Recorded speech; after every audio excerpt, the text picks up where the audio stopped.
Hey, party people. Hey, listen. You know what I find really strange? Christians who say that that the laws were so hard that Israel couldn't follow them and we can't follow them. So that's why Jesus came and did away with them. Like, where is that and how is that biblical?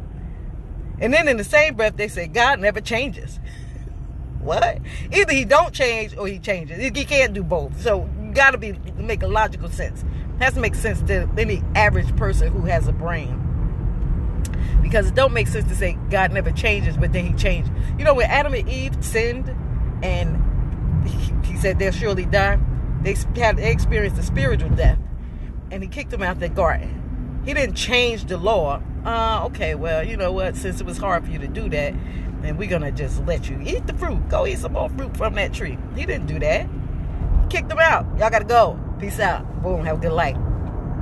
He didn't change the law. He didn't change the law because Israel it was hard for Israel. It wasn't hard for Israel to do.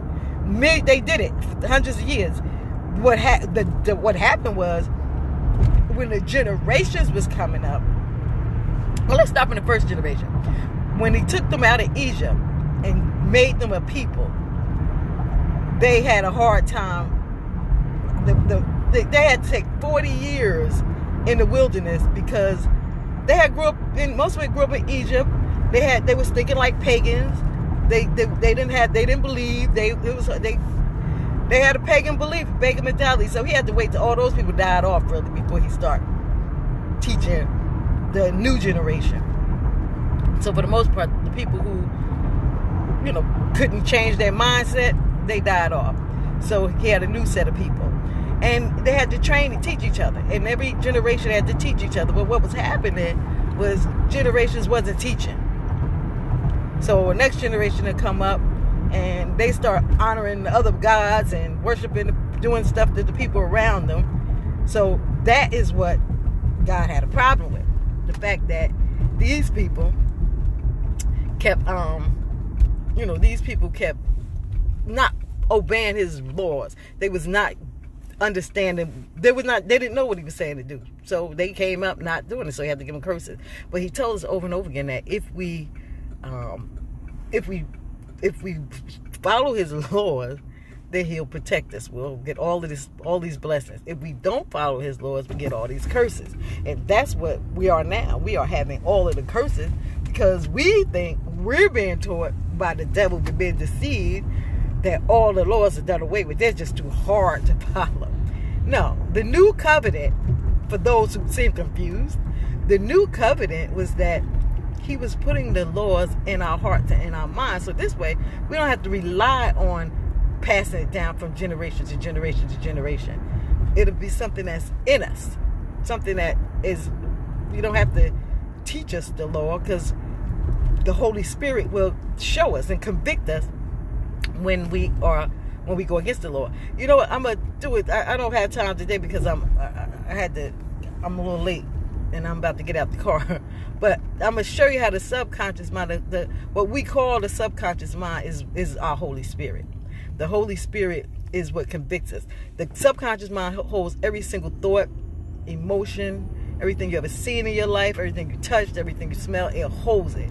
And it brings it up to your remembrance. That's the Holy Spirit. The world call it the subconscious mind because the world try to hide God and everything. But it's the Holy Spirit. And when you do something that goes against God's law, you get what we call a guilty conscience. But that's not a guilty conscience. That's the Holy Spirit convicting you saying, hey, that's against the law. So we have to understand who we are and how the Holy Spirit works. I actually have a book called How to Develop Your Spirit Man, and it teaches you about who the Holy Spirit is and how everything operates. Because most people don't have a clue. Most people are clueless when it comes to that. So just so you know, today, the laws are not too hard for anybody to do. They're not. They're not too hard at all. If you love God, you obey God. How you get blessed is by obeying his laws. How you get cursed is by ignoring his laws and acting like they're done away with. That's where the curses come from. So all you people out here with these sicknesses that going to church every week, and all these people who struggling to survive, go to church every week, it's because you're being deceived. You have been deceived into thinking that God's laws have been done away with.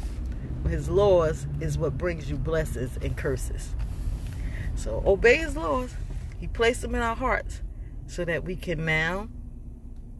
He placed it in our hearts so that we can now,